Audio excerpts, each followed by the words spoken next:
So we're like basically talking about race too, right? Okay.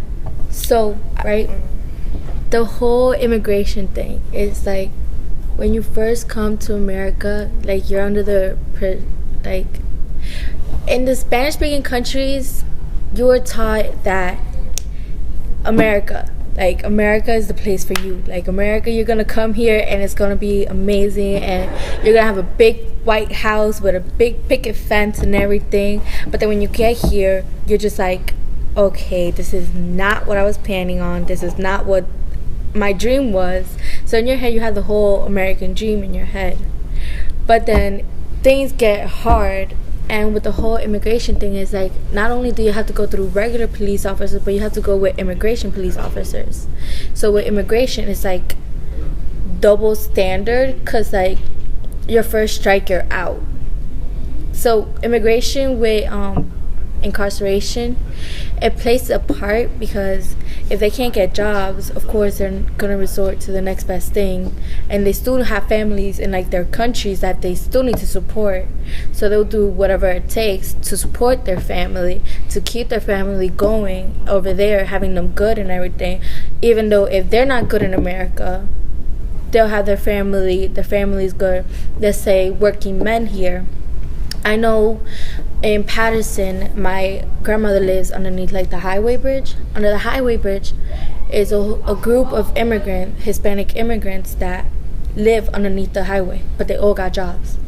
They have office jobs, but they just can't get enough money to actually have an apartment. So they all live underneath the bridge in a group, and they support their families. And I spoke to some of them before, and they've expressed how they don't care how their situation is here. Even if they have to sacrifice a meal for them, they go, as long as their family in their countries, most of them in Mexico, as long as their kids are being educated, as long as their kids are getting food on the table, they're fine with sacrificing that.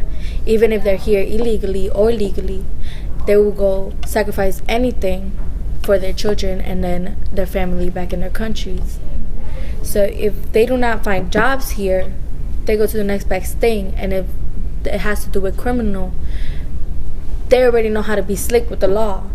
So once they get caught, they just go to jail for a while, then they get sent to immigration, and the immigration just sends them back, and then they just end up here again. Somehow they figure it out. Well, with immigration, to me, like, in incarceration, I do feel like they are sold the dream, like there's a dream. It's because free education. Education is important, and a lot, like, the United States offers free education. So because education is so important, parents are willing to send their kids all the way from Timbuktu to here to learn and to get this education and get the education to come back to their country and like educate more people. Because I don't know if it's true or not, but I think that America's education, when they go back to their country, means so much more. Like, just the fact that you've been to America over there, it's just like, oh, you're not the higher status. Yeah. So I think it does play a key into mass incarceration, because like some people who are foreign to the land, they don't know the language, they don't know how to adapt to the school systems. They probably think that everybody here doesn't take their education for granted like we do. So they fall into place with the people who do take it for granted, and they get sucked into the lifestyle that kids here go and do. I think immigration also goes into your economic status.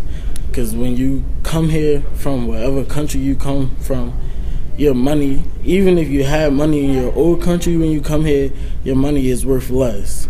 When you come here, it's different. People that don't speak the language, it's hard for them to get a job. It's hard for them to do things. And they end up pushed to the bottom, to the side. And if you don't have no money, you gotta find a way to get some money. So they just do what they gotta do, I guess. When my grandparents migrated from Jamaica to Bermuda and from Bermuda to the States, things were very hard for them. You have to be strong-willed to really come up and do things the legal way. Now, I can say both of them have their citizenship, and it's still a struggle for them to, just have everything together financially in order to support their family. And we're still giving back to the rest of our family back home and everything. Everyone looks to us for help. It's not easy at all. Back when I was in elementary school, there was an incident, and I remember my grandmother telling me, like, don't ever get into any fights because, the system is so corrupt. Like, they can turn everything on you and say that, you were bullying someone else's child and take us to court and sue us.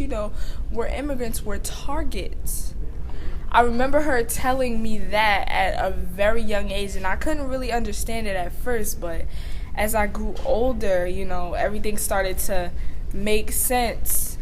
And at first, I thought that she was, being kind of extra or being kind of extreme. But when you look at it from the inside looking out instead of the outside looking in, you see that there really is some truth to to that perspective. Like, for immigrants, they should feel some type of fear when dealing with the U.S. government, the federal government, and the dealings with its people. Because in some light they are, outcasts, and they're not treated as everyone else is. It can relate to, Islamophobia, where, the nation, people of the fruit, they're targeted everywhere they go, and it gets worse and worse even now with, the actual terrorist acts. Yeah. Some of them really aren't associated with any of it. Nope. And it's sad. It really is. So mass incarceration ties into all of that. It deals with all types of, the outcasted people. Yeah, I understand what you mean by that, because I think that a lot of people don't understand that. Like, I read, somebody put a post up, I was in the car in a cab. It was after the Paris attack. Mm-hmm. They were in a cab, and a Muslim man was driving, and he just bawled out crying because he wanted the people to know that there's a difference between us and the people who do practice jihad and practice these terroristic attacks. Yeah, those are extremists. Mm-hmm. So that does play a factor, because there's already this type of profile when the cops or anybody come looking for them, that they always are into something that's dangerous and horrendous and could potentially kill everybody, when it's nothing at all. Right. I think what also contributes to mass incarceration is the laws and the system, the way the system is set up. The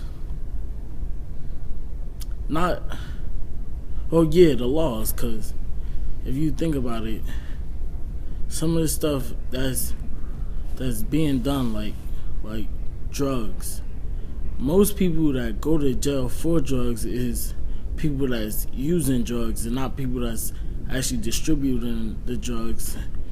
They don't get the right people. They don't the root of the problem. Yeah, they don't hit the root of the problem, but they just, I think they allow people to sell drugs so they can arrest more people. So more people will go to jail because in jail, well, it goes to what we've been talking about in class about the new Jim Crow and how with the 13th Amendment, people can go through slavery. People can be put into slavery through the jail system. And if you got more people in jail, more people making things, more people, the big companies, the white people, they're profiting off us poor blacks being in jail, us poor minorities being in jail, and they're making so much money off of it. And it's really heart-wrenching to think about the fact that the funds are being invested into, federal institutions like, jail and stuff, like more than schools or the educational system. It's sad. Black rage is founded on blatant denial, squeeze economics, subsistence survival, deafening silence and social control. Black rage is founded on